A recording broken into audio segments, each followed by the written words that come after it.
Bem, gente, esse é o exercício 60 da lista 2. Ele pede para escrever um programa que receba vários números e verifique se eles são ou não quadrados perfeitos. Está dizendo aqui, ó, um número é quadrado perfeito quando tem um número inteiro como raiz quadrada. Então eu preciso pegar o número, que é formado pelo usuário, e tenho que verificar se ele é um quadrado perfeito, ou seja, eu tenho que verificar se a raiz quadrada dele é um número inteiro. Poderia-se ter uma solução usando a função sqrt, seria até a solução mais fácil. Porém, a gente está estudando aqui loop dentro de loop, loops aninhados, laços aninhados. Então, eu não vou usar essa função. Então, eu coloquei essa observação aqui, ó, não usar a função sqrt. Então, como é que eu vou fazer? Para cada número que eu vou recebendo dentro de um while, né, ele testa se aquele número é positivo, se não for, ele sai do while.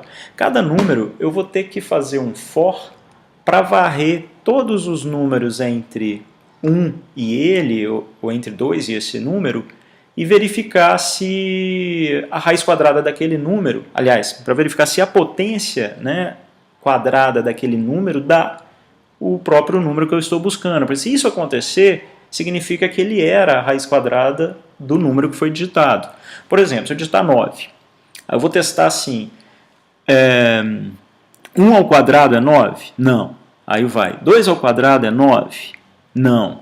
3 ao quadrado é 9? É. Ah, então, de fato, o 9 tem uma raiz quadrada inteira, que era o 3. Não é? Então, eu vou testar dessa maneira, sem usar a função sqrt, que também dava para usar ela conjugada com a função int, resolveria esse problema. Mas eu quero resolver usando loops, tá? Então, não vou usar a função sqrt. Então, vamos fazer, então. Primeiro, o input. Para o valor de n, input, entre com valor de n. Ok. Aí ele entra com o valor fora do loop. Aí começa o loop. Ó. While o n é a condição de saída, ó, que receba vários números, o programa termina a execução quando for digitado um número menor ou igual a zero. Então, enquanto o n for maior do que zero, é para entrar. Veja que a condição do while é a condição de entrada. Quando a condição não é satisfeita, ele sai. Então, enquanto o n for maior do que zero, é para ficar aqui dentro. Tá? O que é para fazer, então?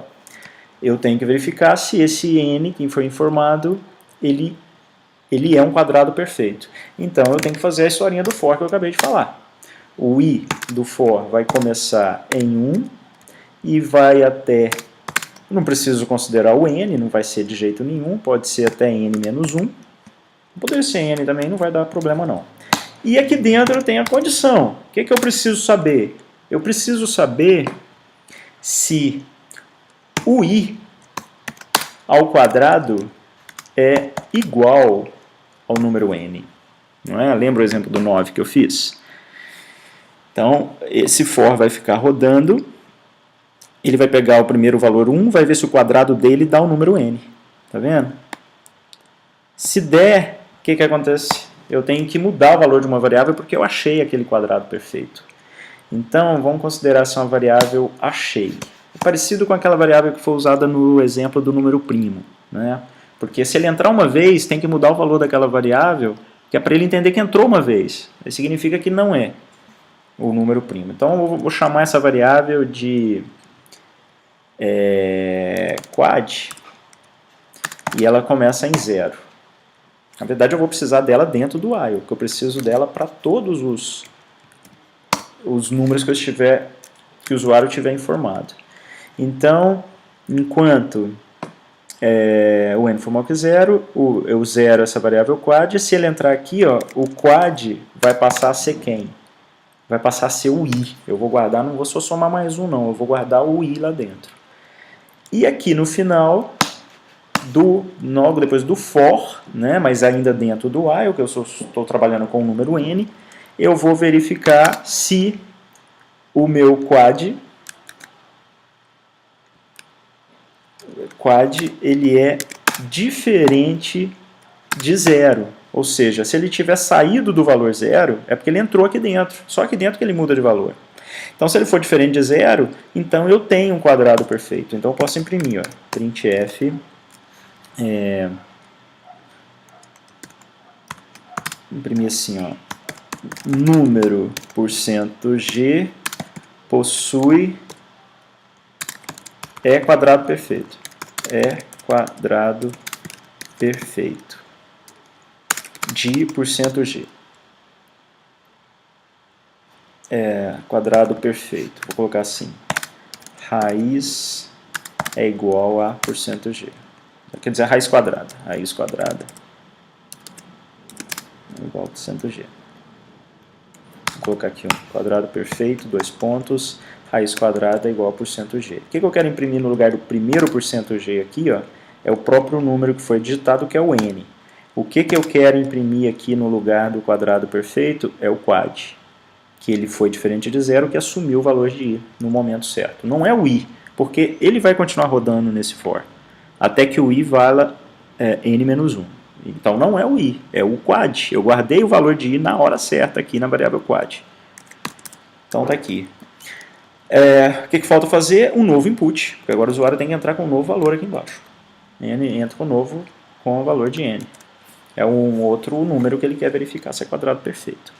Será que esse programa está pronto? Vamos rodar para ver. Entra com o valor de n, 5. Entra com o valor de n, 6. Entra com o valor de n, 2. Entra com o valor de n, 10. Entra com o valor de n, 9. Ó, número 9 é quadrado perfeito. Raiz quadrada é igual a...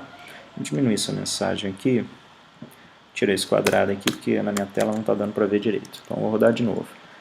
10 não dá, 20 não dá, 50 não dá, 25 dá.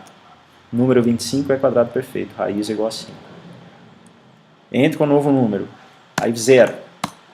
Opa, já deu um pauzinho aqui. Quando eu entrei com n igual a 0, ele veio aqui e testou. N é maior ou igual a 0 e ele saiu. Isso aqui não é um erro que às vezes dá mesmo, não é porque eu fiz... Bem, aparentemente eu não fiz nada errado, não. O compilador, vocês sabem que ele dá problema mesmo. O fato é que ele saiu na hora que eu digitei 0. Tudo antes foi impresso corretamente. Então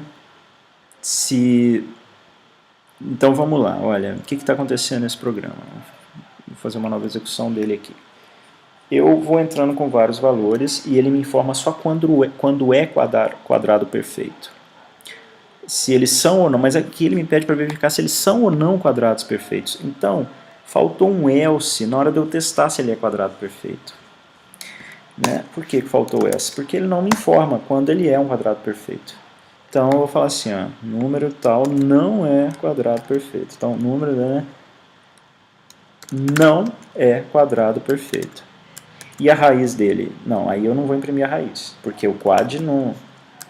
Na verdade, eu não calculei a raiz, eu só sei que ele não é um quadrado perfeito. Então, eu vou tirar essa parte aqui. Ó. Não é quadrado perfeito, ponto final, quebra de linha. Aqui também é bom, não quebra de linha. Vamos lá. Com o valor de n, 1. Número 1 não é um quadrado perfeito. Opa, mas espera aí. A raiz de 1 é 1. 1 era para ser, mas ele nunca vem nesse for e nunca entra aqui dentro. Então eu deveria tratar a exceção do número 1. Então, eu poderia colocar assim, ó, se o quad é diferente de 0 ou o n é igual a 1, então ele entra aqui e vai imprimir esses valores aqui, mas ele vai imprimir o quad, que na verdade ficou valendo 0. Ele vai falar que a raiz é 0. Eu vou deixar isso aqui desse jeito mesmo, tá? Mas ele vai falar que a raiz foi 0. É mentira, tá errado. Eu teria que dar um outro tratamento aqui dentro da mensagem, eu teria que fazer um if aqui dentro para ver se... Aí eu dou uma mensagem diferente, né, se o n for igual a 1. Diferente da mensagem padrão, mas não vou fazer isso agora. Um outro número, 7, não é quadrado perfeito. 5, não é quadrado perfeito. 9, 9 é quadrado perfeito, a raiz é 3. 25, também. 100 é um quadrado perfeito. 1000, 1000 não é um quadrado perfeito. 999 não é um quadrado perfeito. 900, 900 é um quadrado perfeito, com raiz 30. E assim por diante, quando eu digitar um número 0 ou um número negativo, ele termina. né? E aí é que ele está dando um pauzinho aqui, olha.